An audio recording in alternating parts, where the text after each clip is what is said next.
Hello and welcome to the first episode of Box Office Receipts for 2022. I am your host Tyler Callahan and we are starting the year strong with news. We also got the numbers to talk about, a movie delay, and our first theatrical to streaming switch.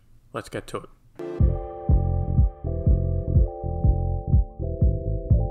Staying in first place was Spider-Man No Way Home with $52.7 million for a total of $610 million. Staying in second place is Sing 2 with $19.6 million for a total of $89.6 million. Third place is The Kingsman with $4.5 million for a current total of $19.5 million. Fourth place is American Underdog with $4 million with a total now of $15 million. Lastly, in fifth place is Matrix Resurrections with $3.8 million for a total of $30.9 million. So even with New Year's Eve landing on a Friday, most movies held pretty well. No Way Home only dropped 38%, and with it now at $610 million, is the 10th highest grossing movie domestically of all time.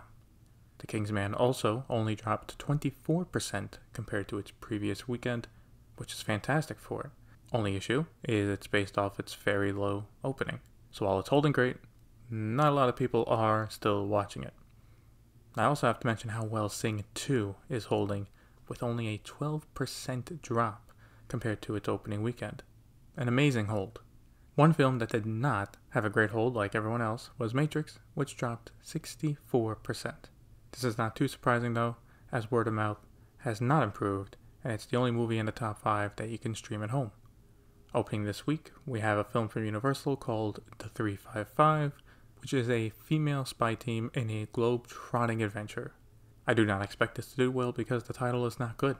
The 355 makes it seem like it's an adaptation of something, so people who see the marketing for it might get confused about it, but no, it's an original film. The studio should be hoping that it gets good reviews so that they can push that in marketing after the first weekend.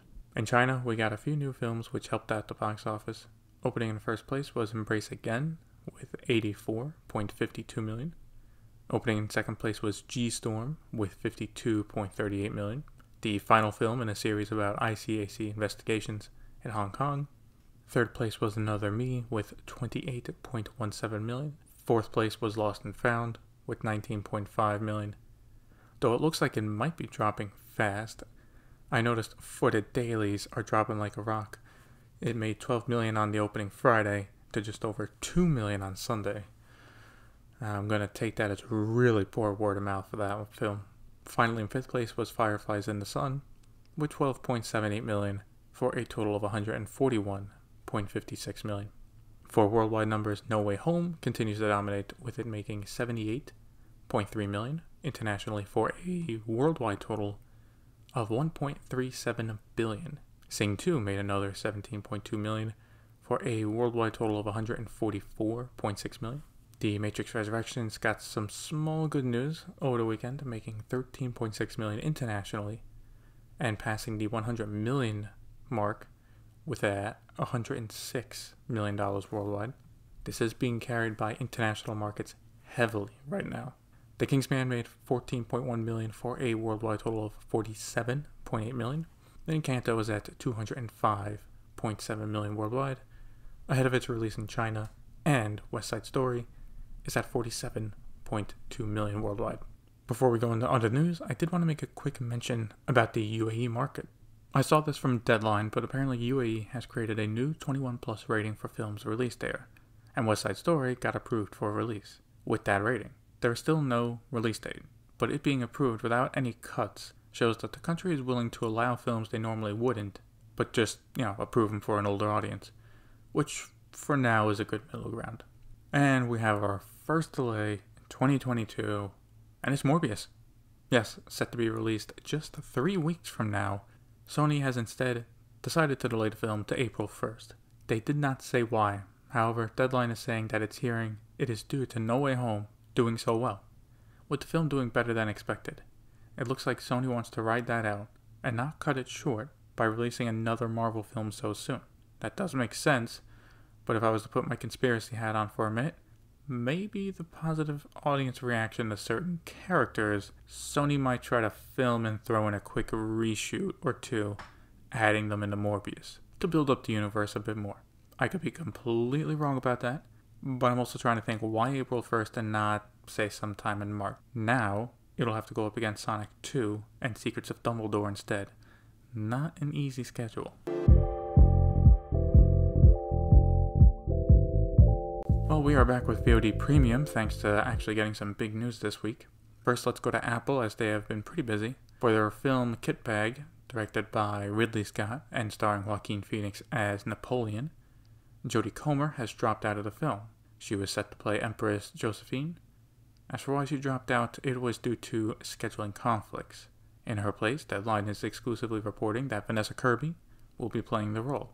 As of now, production is still set to start sometime this spring. I don't have much to say here other than Kirby is a good actress, and I'm still looking forward to watching it in general, so let's see how it goes. Another Deadline exclusive and another Apple TV Plus story, and this is about a new film that they are trying to buy. It's an untitled pitch package, which includes Brad Pitt starring as a retired race car driver. The plot is that he comes out of retirement to help mentor a young driver. The director to the film is already attached, as is its package, and it is Joseph Kosinski, with Etherin Cougar writing the script. Since Apple is still wrapping up negotiations, it's not clear how much they are spending to buy the film, but I would think it's a decent amount. The plot for the film sounds okay. Yeah, nothing special, but it can be elevated to something special depending on who else they cast. Also, is this NASCAR racing or Formula 1 racing? That's also still not clear yet. Now to Netflix, where it seems Don't Look Up has started to pick up steam on the platform. While it was released on Christmas Eve, it's only now after New Year's that people are talking about it more, and it makes sense. Netflix says this past week, viewers watched Don't Look Up for 152.29 million hours, a new record for the company. Specifically, this is for the week of December 27th to January 2nd. As for all-time records, it is now the third most watched film within 28 days of release, behind Bird Box and Red Notice. Considering it still has over 2 weeks to go, it's likely to surpass Bird Box for number 2 and possibly hit number 1. And I'm glad people are giving the film a chance and watching it. Having seen it myself, I liked it more than Vice, but not as good as The Big Short, which I think is Adam McKay's best work yet. If you have not seen it yet, I highly recommend it. Also for Netflix, we are starting to get some info on what their first Roald Dahl film will be. The film will be an adaptation of the wonderful story of Henry Sugar, and is already starting to get people together for it. Right now, Wes Anderson is signed on to direct the film with the cast including Benedict Cumberbatch, Dave Patel, Ralph Fiennes, and Ben Kingsley, with filming actually set to begin in the next few weeks. I have not read any of Roald Dahl's books, so I won't offer any thoughts about where the film could go in its adaptation, but I will say the cast lineup so far is looking great. Finally, we go to Disney for what is the biggest news of the week, and that is Pixar's upcoming film Turning Red will be pulled from its theatrical release and instead go to Disney+. Now this is for countries that have the service. Countries where it is not available, like China, it will still get a theatrical release at a later date. As for the Disney Plus move, it will still keep its original date of March 11th, so 2 months from now. This makes it the third Pixar film in a row to go straight to Disney Plus, following in the footsteps of Soul and Luca. Now with this announcement, Disney did not say why they made the sudden change, or why it would not even be a hybrid release with Premier Access, so we can only speculate. I'm thinking it's for 3 reasons. The first is the Encanto numbers, once it was added to the service on Christmas, must be going crazy. Even what I've noticed over the past few weeks is more people are talking about the film now on social media than when it actually came out in theaters around Thanksgiving the month prior. So for Disney, that shows by releasing on Disney Plus, they are reaching a wider audience, and they need people to watch it and hopefully enjoy it so they can buy merchandise for it. Shirts, toys, go to the parks, buy exclusive pins, any other merchandise. The second reason is Omicron, and right now they are seeing tons of kids getting sick with the virus.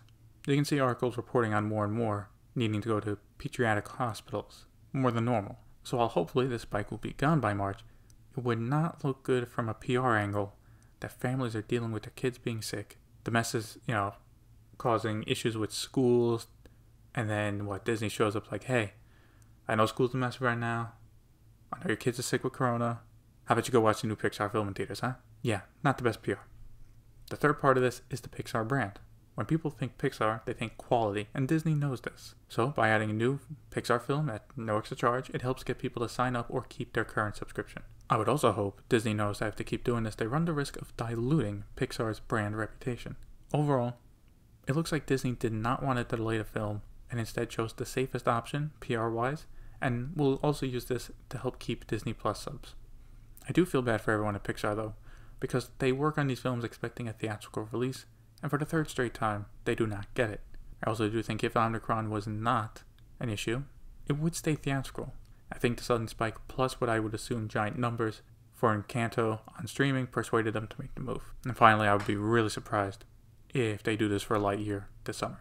And that'll be it for this week's episode of Box Office Receipts. It's been a busy start to 2022. And the question for the episode is, what do you think of Disney moving Turning Red to Disney Plus?